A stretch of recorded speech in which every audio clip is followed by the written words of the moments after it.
Ernakulam പറവൂരിലെ pre metric ഹോസ്റ്റലിൽ നിന്ന് 3 പെൺകുട്ടികളെ കാണാതായി എന്ന വാർത്തയിലേക്കാണ് പോകുന്നത്. വിശദാംശങ്ങളുമായി ശ്യാംകുമാറാണ് കൊച്ചിയിൽ നിന്ന് ചേർന്നത്. Shyam, good morning. ഈ സംസ്ഥാനത്തിന്റെ പല ഭാഗത്തു നിന്ന് വീടുകളിൽ നിന്നാണെങ്കിലും ഒക്കെ കുട്ടികളെ കാണാതെ പോകുന്നുണ്ട്. ഇപ്പോൾ ഇവിടെ നിന്ന് ഈ കുഞ്ഞുങ്ങൾ എങ്ങനെ പുറത്തുപോയി എന്നൊരു ചോദ്യം കൂടി ഉണ്ടല്ലോ.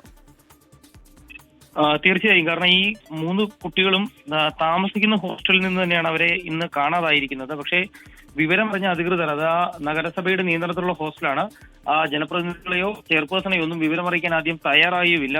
എങ്ങനെയാണ് ഈ കുട്ടികൾ പുറത്തുപോയത് എന്നുള്ളത് വ്യക്തമായിട്ടില്ല. കാരണം ഹോസ്റ്റലിന്റെ ഗേറ്റ് പൂട്ടിയിട്ടിരിക്കുകയാണ്, വാതിലുകൾ അത് ഒരെണ്ണം അടഞ്ഞു കിടക്കുകയാണ്. സ്വാഭാവികമായും വാതിൽ തുറന്ന് കുട്ടികൾ പുറത്തിറങ്ങിയതാകാം എന്നുള്ളതാണ് നിഗമനം. പക്ഷേ കുട്ടികളെ നോക്കാനായിട്ട് അവിടെ ആളുകൾ ഉൾപ്പെടെയുണ്ട്. 3 പ്രായപൂർത്തിയാകാത്ത പെൺകുട്ടികളെയാണ് നിലവിൽ കാണാതായിരിക്കുന്നത്. നഗരസഭാ ചെയർപേഴ്സൺ ഇപ്പോൾ പോലീസിൽ വിവരം അറിയിച്ചിട്ടുണ്ട്. പോലീസ് അന്വേഷണം ആരംഭിച്ചിട്ടുണ്ട്. ഏതായാലും സംഭവം കഴിഞ്ഞ മണിക്കൂറുകൾക്ക് ശേഷമാണ് പോലീസിൽ പോലും പ്രാഥമികമായി വിവരം എത്തുന്നത്.